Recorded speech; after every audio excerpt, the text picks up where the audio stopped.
Entiendo que cultura es algo que identifica a un grupo social o a una masa social, puede ser.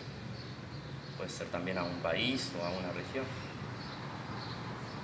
Bueno, cultura es toda aquella manifestación del hombre para hacerle llegar al pueblo, a todo el público. Es una forma de crecimiento personal que creo que con eso se llega. En mi opinión, cultura es el conjunto de todos los principios, valores, educación, estructura social, contando como célula madre lo que es la formación familiar.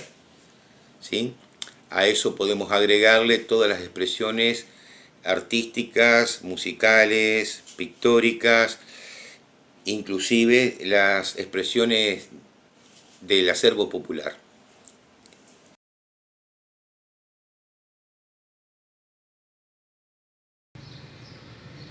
Actualmente nuestra cultura está muy arraigada a lo que es la parte de afro, lo que es el candombe. Unos años atrás era mucho más volcado hacia las murgas, hacia lo que era la cultura española. Y hay una parte, pero mínima, de lo que es la cultura rioplatense, o sea, lo que es el tango, lo que es la milonga. Pero creo que esos son los valores principales de nuestra cultura, ¿no? Y de nuestra cultura, por ejemplo, los refranes populares, las frases hechas, el pueblo fraimentino siempre se caracterizó por eso, ¿verdad? Propios de la cultura fraiventina, me tengo que remontar a mucho tiempo atrás, lo que fue toda la expresión folclórica, que no era típicamente uruguaya, sino que era muy influenciada por el folclore argentino. El folclore uruguayo, como sabemos, es bastante tristón, si se quiere, basado en cielitos, milongas, alguna chamarrita, y no tenemos una gran variedad en ritmos folclóricos. El candombe muy incipiente en aquellos momentos, que ahora ha cobrado una popularidad inusitada. No soy muy partidario del ritmo del candombe, por supuesto. Música de jazz, música clásica, música típica.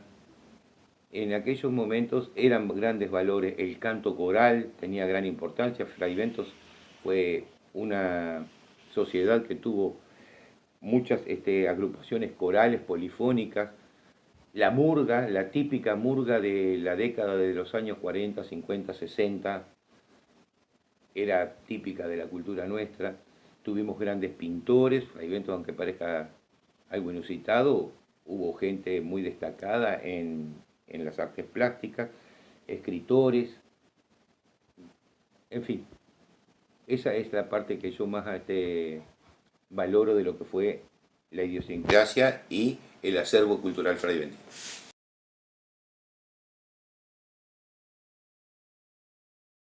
Uruguaya, sí. Uruguaya creo que va quedando muy, muy poco.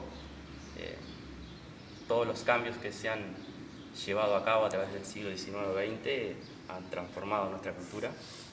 Y bueno, y ahora es como necesario rescatar nuestra propia cultura, ¿no? Sí, sí estoy de acuerdo. Digo, se va perdiendo de a poco. Las tradiciones que tenían mis abuelos y mis padres ya no las estamos realizando nosotros. Se está globalizando demasiado todo y nos parece, y estamos adaptando cultura extranjera y la estamos incorporando a la nuestra. ¿Por qué cree que está pasando esto? Yo no sé si es porque es más atractivo una fiesta de Halloween, por ejemplo. Bueno, diferentes tipos de manifestaciones. El carnaval se nos ha perdido.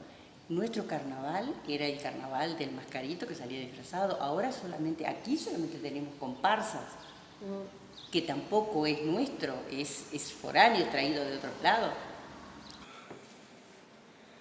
Pienso que sí, definitivamente sí. La cultura propia nuestra se ha perdido porque hemos sido invadidos por una globalización donde hoy se festejan fechas que no pertenecen al acervo cultural nuestro, festejamos un Halloween, celebramos mucho lo que son músicas en otro idioma que a veces, la gran mayoría de veces solamente entendemos el ritmo, pero no entendemos la letra de lo que se está cantando, y hemos ido dejando cada vez más de lado todo lo que era lo propio típico cultural nuestro, a gran diferencia con Argentina, que Argentina, por ejemplo, sí mantiene lo que es la tradición. Nosotros prácticamente, tradicionalmente nuestro, de casualidad que tenemos las yerras, que tenemos alguna actividad en el nativista, pero más de eso no hay, ¿sí? ¿Por qué se perdió todo eso? Se perdió porque no creo firmemente que nosotros no tenemos arraigada una fuerte identidad nacional y siempre estamos mirando lo que viene de afuera como mejor de lo que somos nosotros. Entonces empezamos a adoptar toda esa identidad foránea que no nos pertenece y que la gran mayoría de las veces ni sabemos de dónde viene, ni por qué viene. ¿Quién me puede explicar por qué se celebra Halloween, por qué se festeja Halloween en Uruguay? ¿Saben cuál es el origen de Halloween? Lo dudo, y sin embargo se festeja igual.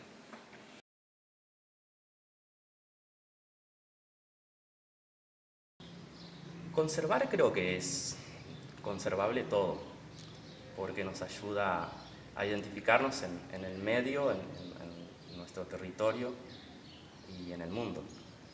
Y rescataría, creo, cosas más profundas o más antiguas, más sobre la creación de nuestra patria. Hay muchos escritores de música o de poesía que han desaparecido. Gran pregunta. Lo primero que cambiaría sería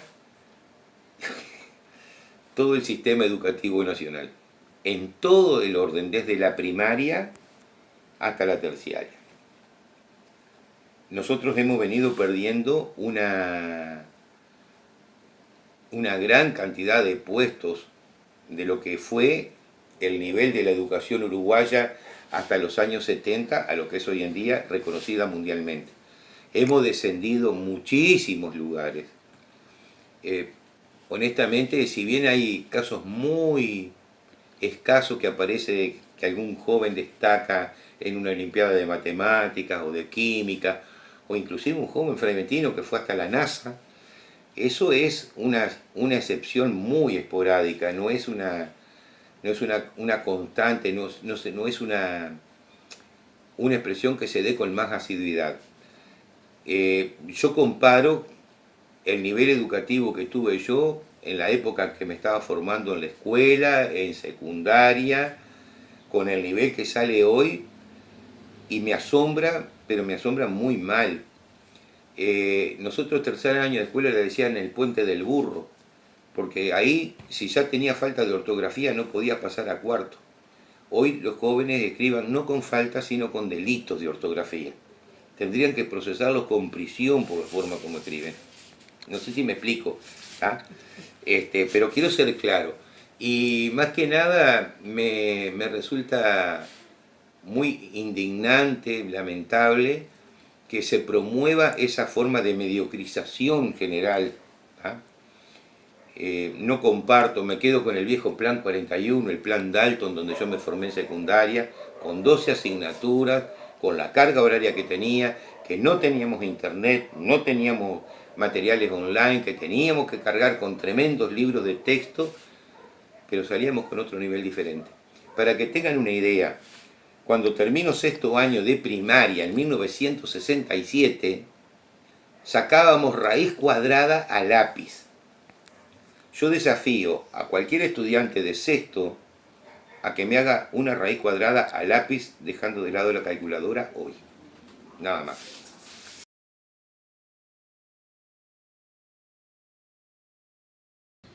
Yo creo que hoy día los grupos son más los que se relacionan con la parte afro. Los grupos de comparsas o de murgas, en el caso de la murga. Hay grupos sociales o organizaciones no gubernamentales que trabajan con el tema de la cultura y cada uno obviamente trata de rescatar un poquito de de lo que le gusta, ¿no? Creo que hace un poquito más de falta en cuanto a la cultura clásica o a la cultura musical o artística que no la tenemos todavía tan arraigada, ¿no? Sí, por ejemplo, yo conozco el grupo Charrúa, que ellos están muy preocupados por volver a retomar esa forma nuestra de nuestra idiosincrasia, ¿verdad? De nuestro conocimiento. Lamentablemente no. No conozco ningún grupo que busque rescatar valores que sean propios de la idiosincrasia y culturales nuestros, no. Casos esporádicos y muy individuales que no tienen apoyo de nadie, que se la hacen a fuerza propia. No hay un apoyo institucional, hay apoyo para todo lo que sea vulgarización y mediocrización, sí. ¿Ah? Acá apoyamos cuerdas de tambores, no sé qué valores nos transmiten. Podemos apoyar el canto popular, la cumbia villera, el reggaetón. Apoyamos un montón de actividades, pero lo que es propio, tradicional y característico de lo que fue la cultura nuestra, para nada.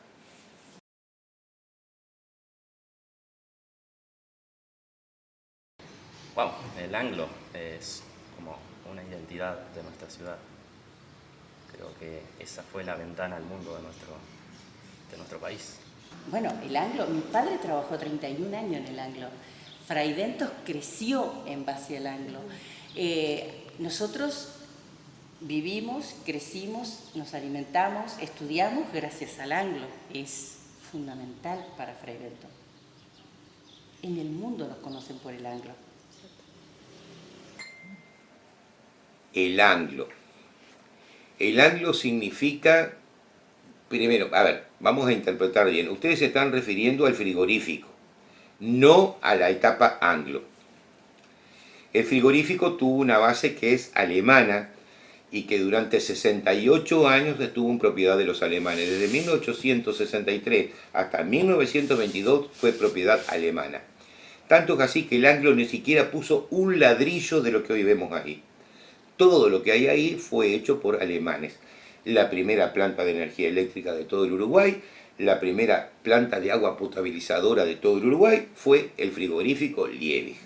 Cuando los ingleses compran como parte de los valores de guerra que tuvo que pagar Alemania al perder la Primera Guerra Mundial, compran las instalaciones, estaba hecha toda la ranchada, las casas, los domicilios de los gerentes, de los principales jefes, estaba todo construido. El anglo se le puede adjudicar, sí, la ampliación de 40 metros de la cámara fría, pero la cámara principal ya estaba construida. Tenía 40 metros por 60 metros por 5 metros de altura. Y lo que hizo el anglo fue agregarle 30 metros más de extensión y eliminar el quinto piso que era la hilandería y convertirlo en camarita. Hasta ahí llegamos bien. ¿Qué significa para mí la fábrica de Liebig? Bueno, grandes cosas. Significa el primer aterrizaje de una mega inversión de origen extranjero en el Uruguay. Fue la primera industria que llegó al Uruguay por capitales extranjeros. Segundo, para Fray Bentos, que en el año 1863 apenas tenía 400 habitantes, significa una explosión cultural, porque vinieron más de 60 nacionalidades, cada una trajo su idiosincrasia, sus características culturales, que fueron enriqueciendo a lo que era el acervo fraiventino. Trajo el primer sindicato, aunque le parezcan mentiras, que todo el mundo lo desconoce y no le daba importancia, la Asociación Obrera de Fray Bentos fue el primer precursor de lo que era el sindicalismo uruguayo, pero no tenía absolutamente nada que ver con lo que es un sindicato de hoy. Ellos lucharon más por tener una medida de protección económica y sanitaria para cuando un obrero se enfermaba, porque no existían leyes sociales que cubrieran en ese aspecto. Así se funda la Sociedad Cosmopolita de Socorros Mutuos, la Sociedad Italiana de Socorros Mutuos, la Sociedad Española de Socorros Mutuos. ¿Tá? Trajo música de distintos países, que podemos destacar mucho la música búlgara, la música rusa, la música italiana, que fueron los que más abundaron, música paraguaya, chilena, argentina, muy poco de Brasil, Polonia, Inglaterra, poco y nada de los franceses, más que nada fueron vascos franceses los que aterrizaron. Son 60 lituanos, estonios, griegos. Es incalculable lo que enriqueció la llegada del frigorífico, además de colocarnos en el mundo entero como ser la cocina del mundo, ¿ah? Como ser conocido por el lugar donde alimentábamos al mundo entero, al extremo de que hasta Julio Verne nos incluye en un libro gracias a que ya existía el frigorífico Liebig, no Anglo. ¿Tá? La etapa de Anglo es una etapa posterior, que es donde cobran fuerza los sindicatos, empieza la lucha sindical contra la empresa, impide la modernización de la empresa para que se mantenga competitiva. Los ingleses se hartaron, se cansaron de luchar contra eso y al final terminaron por venderlo e irse. ¿Tá? Pero es importantísimo el aterrizaje de esa mega empresa multinacional, porque realmente no era de origen alemán, era multinacional, había capitales alemanes, capitales belgas, capitales ingleses, que era la sociedad Liebig, la sociedad Hieber, Freyventos y compañía. 1863, esa mega inversión es la que da el gran empuje a Freyventos.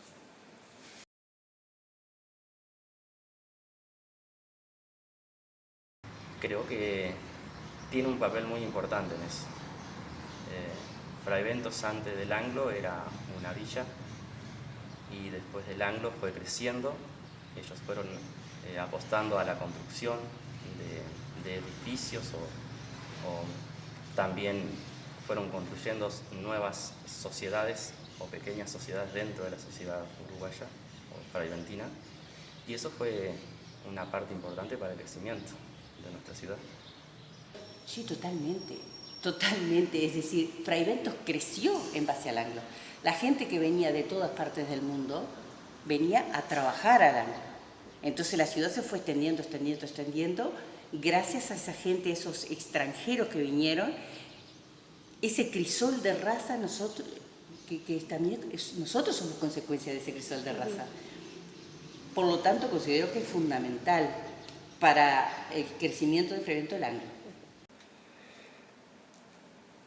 Vuelvo a rectificar, no considero que el Anglo influyó, considero que las dos etapas principales, la etapa de Liebig y posteriormente los 20 y pico de años, casi 39 años que tuvieron los ingleses, influyeron muy bien, muy fuertemente en lo que es la identidad nuestra. ¿Tá? Por ejemplo, la primer banda musical marchante del Uruguay fue la fundada por la Estrella, que hoy la hereda la banda municipal de Freyventos. ¿Ah? Es la banda más antigua que existe en el Uruguay, no se registra otra más antigua que esa. ¿Le parece que eso no influyó? La música internacional que interpretaban, los bailes que hacían, las romerías, que ni siquiera son una creación nuestra, es venida de Europa, ese tipo de actividad, que lamentablemente se perdieron. Pero por supuesto que influyeron muy fuertemente y hay grandes cosas que se pueden valorar todavía. Todas las edificaciones que surgieron, el Club Unión Oriental, lo que hoy es el Museo Solari, el Teatro Miguel Jun, el hospital que se llamaba Hospital de Caridad, porque era para la gente que no podía pagar, el asilo que ahora ocupa Teletón, que era un asilo para huérfanos. Todo eso vino por esa gran influencia de lo que era la mentalidad europea trasladada a un pueblito de 400 habitantes que estoy prácticamente convencido que el 99% eran analfabetos.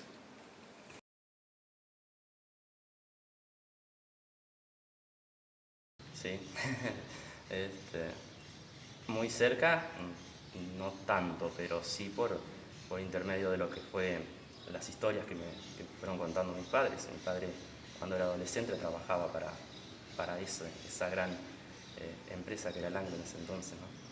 Y a través de ello, bueno, conocimos gente que era de Hungría, de Rusia, de Inglaterra, de Alemania. Y generalmente tuve el placer de conocer un hombre que vino relacionado desde Hungría, que terminó siendo luthier, o sea, era luthier y fabricaba instrumentos acá en Freventos, violines, ¿no? Entonces, por eso fue que conocí inmigrantes del Anglo, de la época del Anglo. A causa del Anglo, sí, por supuesto. Mis abuelos eran italianos y vinieron. Hubieron otros abuelos españoles que también se vinieron. Sí, es que conozco colectividades búlgaras, rusas, que vinieron por el Anglo. Ah, sí, la verdad que sí. Tuve en mi infancia y mi juventud, tuve la oportunidad de convivir con inmigrantes directamente que habían llegado gracias a que había un emprendimiento. Conocí inmigrantes rusos, lituanos, búlgaros, italianos, vasco-franceses, griegos. Mi primer peluquero era griego. Y vos conocés a la hija, el padre de Alicia, Basilicia Moraitis, que fue mi primer peluquero, era griego. ¿Ah? La persona que me hizo el primer trajecito de pantalones cortos para tomar la primera comunión allá por 1964 era italiano, el señor Fornari. Tenía aquí a la vuelta de mi casa a los hermanos Sastre y Sombrerero, los hermanos Santo Martino y Iorio, que eran napolitanos. Pegado acá a los fondos vivía un matrimonio búlgaro-lituano, Alexandro Musica y doña Estefania Isterikovsky. Acá en la esquina de mi casa tenía rusos, la familia Bezrukov, que eran de origen ruso. Enfrente la tornería de don Iliberto Giusti Gianecchini, italiano. En la esquina don Abraham Mántara, argentino, y que era carpintero de Rivera porque vino para reparar barcos en el anguillero, o sea, un varadero que había atrás del frigorífico. Pegado al frigorífico, donde creo que todavía se ven los rieles que entran al río, pasando el muelle de madera, pero a poco más de, no más de 100 metros, hay unos rieles que salen desde el río. Bueno, ese era el varadero, ahí se reparaban los cascos de los buques de madera. Don Abraham Mántara, carpintero de Rivera de profesión, no es el carpintero que fabrica muebles, es el carpintero que repara barcos. ¿Cómo no voy a conocer inmigrantes?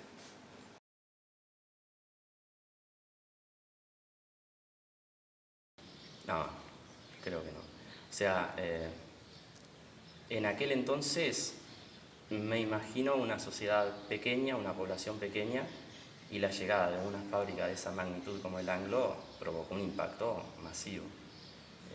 UPM llegó ya cuando ya la sociedad freventina existía, tuvo su impacto, pero fue algo que fue del momento y hoy día es una fábrica que existe en Freventos.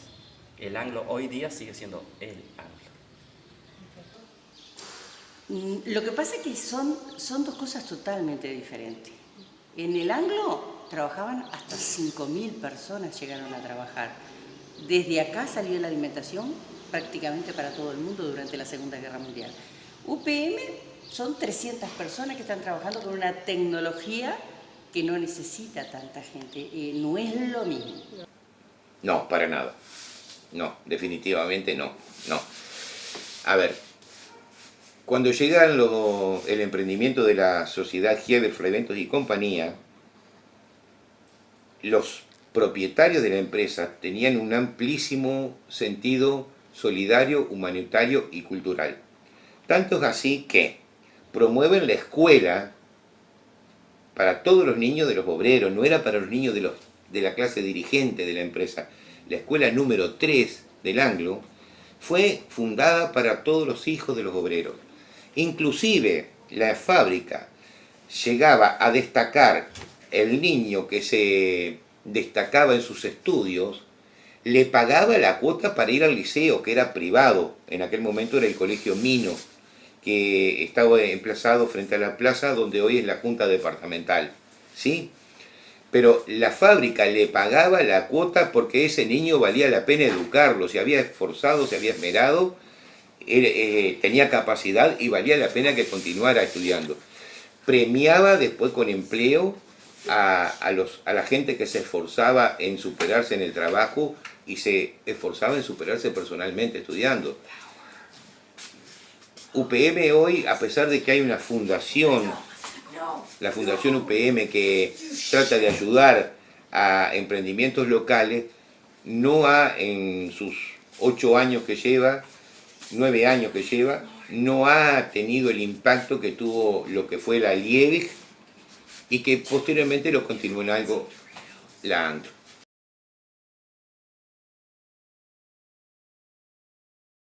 Te cuento que Solari trabajó en el Anglo. Ajá. Durante 1 año y medio trabajó era ayudante veterinario. Él tomó muchísimos dichos y refranes populares de ahí para transformarlo en su obra. Nosotros, por ejemplo, en Fray Bento tenemos muchísimo la dualidad hombre-animal, el zorrino Salinas, el burro Moratorio, el perro Martínez. Como eso te puedo decir una cantidad de apellidos con la dualidad hombre-animal. Y bueno, y Solari también tomó de ese acervo, de esa riqueza que teníamos nosotros para transmitirlo en su obra.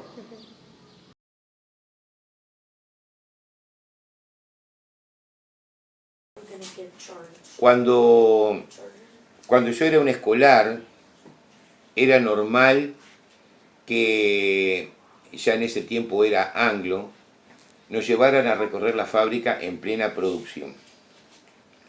Eso significaba que llevaban contingentes de escolares, que empezábamos el recorrido en los bretes, donde estaban los animales prontos para faenar, subíamos por el cajón, veíamos cuando marroneaban el animal para desmayarlo y después matarlo, pasábamos por dentro de la matanza viendo todo el proceso, veíamos lo que era la fabricación del extracto de carne, de la conserva, cámara fría, la grasería, la sesión fertilizantes, cajonería, tonelería, pintada, taller mecánico, taller electricista.